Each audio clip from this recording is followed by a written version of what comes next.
Hey everybody, thanks so much for joining me today. I have an amazing guest and his name is Cole Freeman and also known as High Flying Cole Freeman. Is that right, Cole? That's right. Yep. I jump Harleys like Evil Knievel. So tell us a little bit about yourself and your background.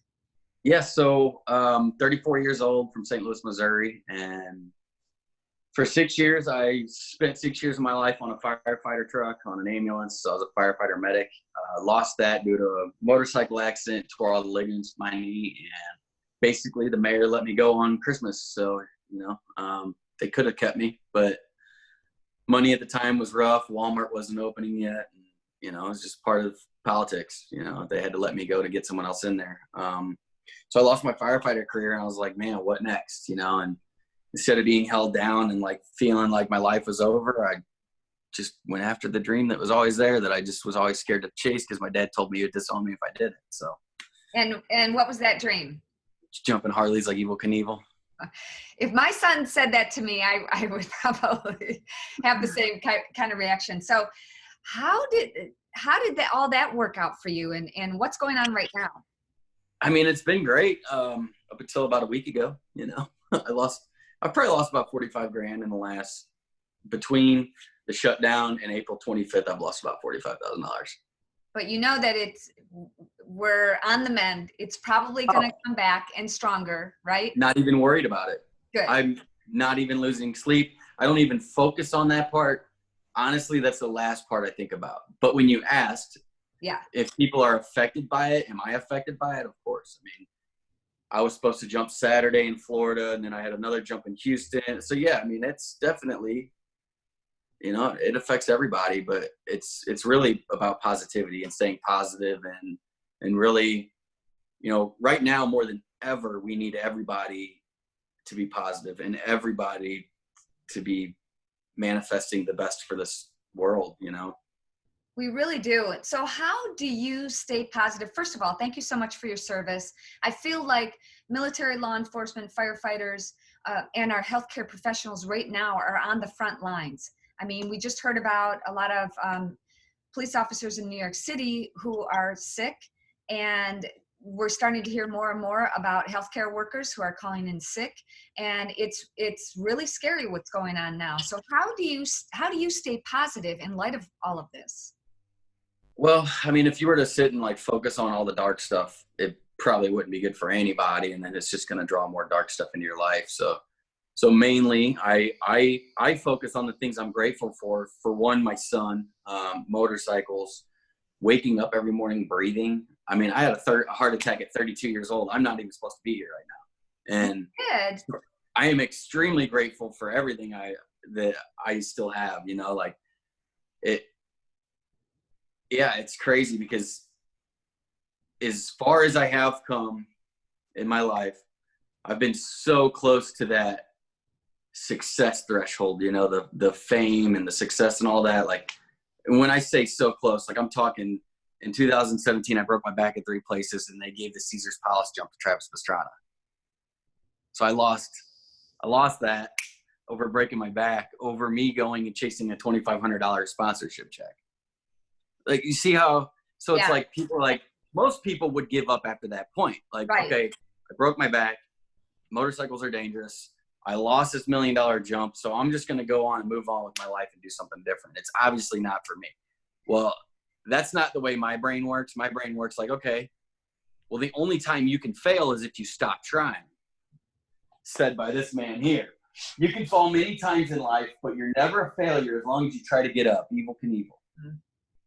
This man brought so much to me for motivation and courage. And it's, man, like between him, JFK, and Brad Noel from Sublime, those 3 people have had such an impact on my life because of how they carried themselves, Yeah. How do you, though, are there any tools that you use to pick yourself back up when you broke your back? And by the way, I have to tell you that I also used to race motocross. I didn't jump anything. I went over jumps and things, but yeah, I was a bit of a tomboy growing up. So just a nice fact for everybody out there, girls didn't ride motorcycles that long ago. Not Not many. not Not many. many. Yeah. There were girls riding, but not very many. So you saying that, my mind is blown. So hats off to you, because that alone is a bad, you know what, achievement. So Yeah, I think we can say that here. But thank you very much. And that's how I grew up. I have an older brother who I wanted to do whatever he was doing, and he was racing motocross. And I just didn't know. I guess I wasn't afraid when I was younger. And really, fear, I think, overcomes us when we're older, especially when we do have kids. And especially when we think of the alternative, like you broke your back. There must have been some times that you thought, maybe I should stop this. Maybe I should get a real you job. know, No? I think the first thing that pops in my head is get back on the horse. Every time. Mm. Every time. Even when I broke my back, I tried to stand up and get on my bike. You know, and then just last year, the day before Sturgis, I fell off the end of the ramp. The bike landed on top of me from 9 feet in the air. I got up, I jumped that night twice. I jumped the next day in Sturgis. It's all, and what went through my head that time, I was like, what would Evil do? He would get up and he would jump in pain, broken or not. The show's going to go on. If there's people standing there, I'm going. And that's just my mindset. It's always been that way. It's always been, okay, well, I know that there's a 23-mile-an-hour headwind. And then I remember Bill Rundle telling me that you're not supposed to jump if there's over 12 miles an hour. But I also remember this guy, Evel Knievel, that if there's people standing there, he's going anyway. That's my mindset every time. I always go back to that. I'm always like, Evil would do it, Wow. you know? And that's what this country needs. We need somebody to show these people that they can chase their dream. They can go after things. They don't have to be scared. They can chase their dreams. They don't have to be scared. And really, fear doesn't even come until down the line when we're older, like you said. And to be able to push those things aside and to chase your dream and to chase what really is passion inside you that burns, like that is the ultimate. I mean, that's what we're all supposed to do, you know, chase that passion. Like that's hard for people because they sit in their hamster cage, in their hamster wheel, day in and day out at their desk, you know. Well, you know, I've been blessed enough, fortunate enough to be able to work with some people who I'm trying to inspire and get motivated. And a lot of people have told me they really don't know how to find the thing that makes their heart sing, because for so long they're on that rabbit trail. They've been told what to do. They get up, they go to work, they come home, they do some chores, they go to bed, they get up, they go to work. You know, they've gotten into this rhythm and this pattern, and they don't know how to find the thing that makes their heart sing. So what would you say to them? Inner child. Find your inner child, because your inner child knew what he wanted to be when he grew up. Mm-hmm. And that is a true statement. We didn't even ask ourselves. We just went, oh, I'm going to do that. I want to try that. Everybody's like, we get programmed through life, you know, get a job, start a family. It's just eat, sleep, work, eat, sleep, work, eat, sleep, work. You know, you raise your family, you buy food, you know, they get us programmed to get into this work. It's like slavery, basically, for the modern day man. It really is, because we're paying off these interest rates that are never coming down. We're never getting rid of our debt. It's literally like modern day slavery. We are literally working for a government to pay their taxes, and then they go and take that money and do what they think needs to be done with it. And we have lost complete control of our country as people. Yeah. And it's, we're about to get it back.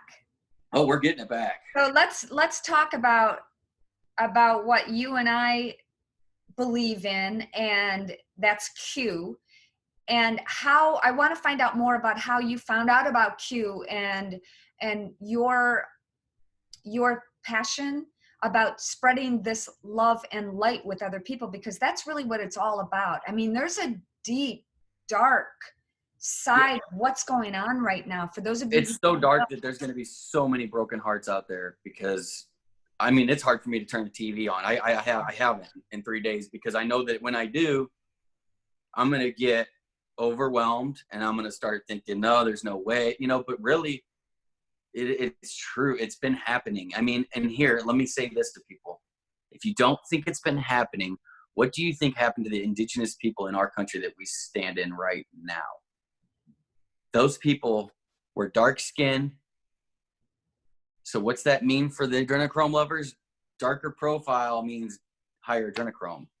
Okay, so let's go So down the I'm rabbit going hole. way back. I'm going back Yes, to you are going way back. Let's go to what adrenochrome is.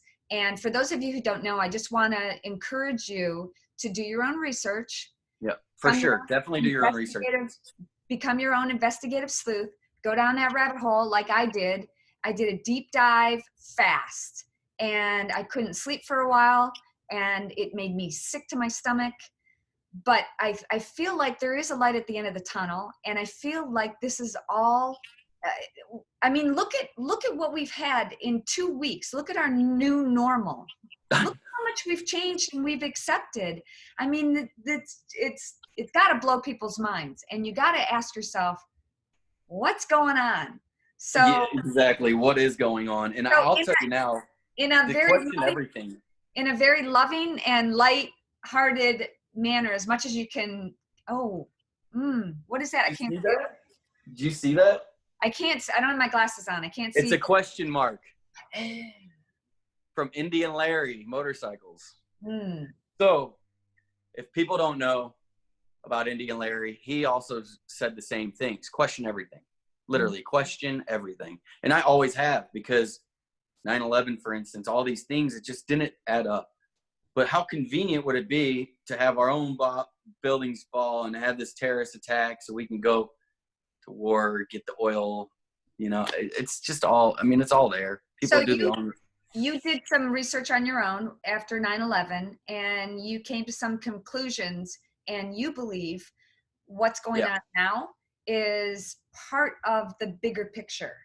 All of it. I mean, from before JFK's death, even. I'm talking literally from 1871 till now, we've been out of control of our own country. Literally. And this is possibly a reset. So tell us a little bit about Q. And again, I'm asking you questions. I have my own beliefs. I do believe in Q, but I want to hear what you think, what your thoughts are. And again, everybody who's watching, please become your own investigative sleuth. You can research Q. You can find out just by Googling the hashtag Q, QAnon. You can go to qmaps.pub, I think it is. So tell us in a few words, who is Q? Well, if you want me to say who is Q, I think Q is JFK Jr., which is John. And why do you think that is? Because I want to believe that, first off. I really want to believe that so much that I was in tears when I watched the video the first time. I was literally crying. I was crying for my mom. I was crying for my family. I was crying for the world. I was crying for everybody. And more than anything, I was crying for the Kennedys alone and what they've gone through. Yeah. And have you seen that video of all the Kennedy grandkids? Oh, timber, it's going down. I posted a video on my social media of me doing I'm a Zumba fitness instructor, me doing a Zumba dance to that. So, all right. So there are some controversies. And again, for those of you who don't know about Q, one place that you could start is looking up on YouTube, Fall Cabal. It's FALLCABAL, Fall Cabal. And it's 10 videos, and they're not all an hour long, but they're like 10, 20 minutes. And there is an easy one that is 2 hours. You guys can go find it. I could actually probably post that on my Instagram for you guys. And there's a few more too. There's a lot of people to follow. Q Maps, Q Mail Drops. Q Mail Drops is who connected us, I believe. And he's been a great resource for, and encouragement. And you mentioned too that if other people are afraid of what's going on and they need somebody to talk to, that you'd be happy to talk to them. Anytime, please come on, like join our army. I'm down. Like we've got five light soldiers in our group, and we literally FaceTime every night. We are literally trying to help in any way we can, whether that's meditating and putting out positive energy and love, whether it's trying to do some research and send stuff to Q Mail Drops and other people, like of stuff we found. Like we're trying, like we're not going to give up. I mean, we're building an army, and that's all there is to it. We're building a small army of people that believe in the greater good. And it's not about, whether or not you have something to offer, not because you do. Everybody does. You know? Everybody does. And I've heard a lot from people who reached out to me. And when I first came out, so to speak, about Q, it was the day after, I believe, St. Patrick's Day. And I posted this video of me. I had a pink and orange top on, and I just said, this is who I believe Q is. And I believe it's a military operation that's working in conjunction with the president for whatever nobody really knows for sure is the thing. Nobody really knows. But we know that there are over 500 instances where some of Q drops or messages have been so on that he'll to the time, to the second. He'll post something and the president will say it just a few minutes later. So it's kind of hard not to believe that there isn't some connection there. Whether or not you believe it's JFK Jr., I'm not saying it is. I'm not saying I believe in that. I'm saying for you, whoever's watching this, to go and become your own investigative sleuth, go down that rabbit hole and you find out for yourself. But how can people follow you and get in touch with you? At Cole Freeman on all social channels, at ColeFreeman. Yeah, there's all kinds of good videos on my Instagram, crashes, successful jumps. There's all good stuff. But yeah, as far as like, why do I believe that it's JFK? Because of everything that has happened to him growing up, the George magazine. Do you know my husband was in George magazine? Huh? Did you know my husband was in George magazine? Was he really? Yeah. And I posted, if you look at my Instagram or Facebook, I posted a photo.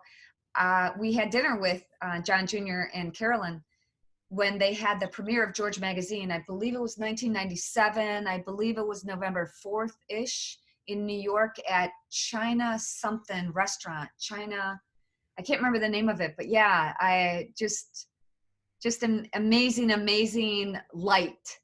I used to say like it was my goal to be on the cover of GQ, but now it's George because I can't condone GQ magazine anymore. Yeah. I just can't. I know, me too. I used to be an advocate. I used to watch Entertainment Tonight every night. I used to look at all the fashion magazines and everything, and now I can't. I can't either. The only magazine I want to be associated with would be George magazine, just for the simple fact of humanity and the greater good. Like, so once you go down that rabbit hole, to everybody watching, before you do, be forewarned. You cannot unsee what you're about to see. You cannot know what you're about to know. And I've shared things with some people in my life that they're not really quite sure. They're not, and that's okay. But I believe there are those of us, Cole, like you and I, and so many other people out there who strive to be the light in darkness and strive. All I'm trying to do is to encourage people to open their eyes. That's it. And become awakened by, well, they call it the Great Awakening. It really is. And how beautiful could all this just come out to be? I really hope April 12th, I really hope I see his face again. Like,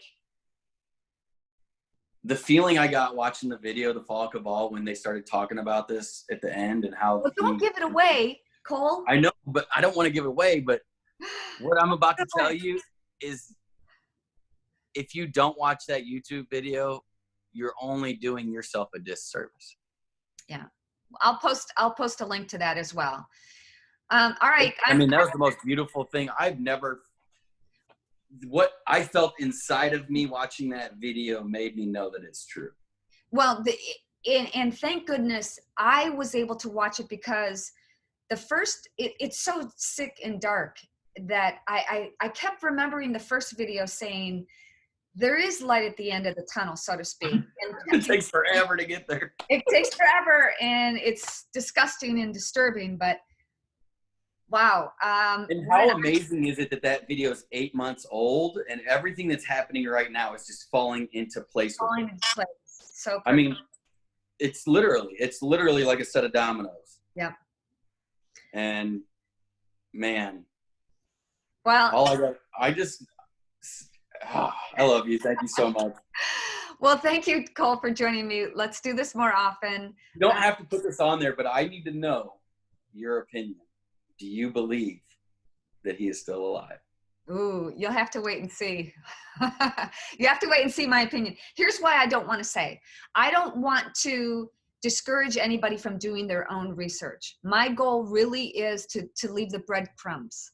By interviewing you, I want to get your opinion. I want to get her opinion. I want to get his opinion.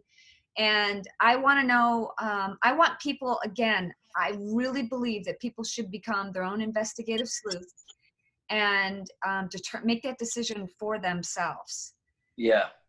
So I found Q through Anonymous years ago, right?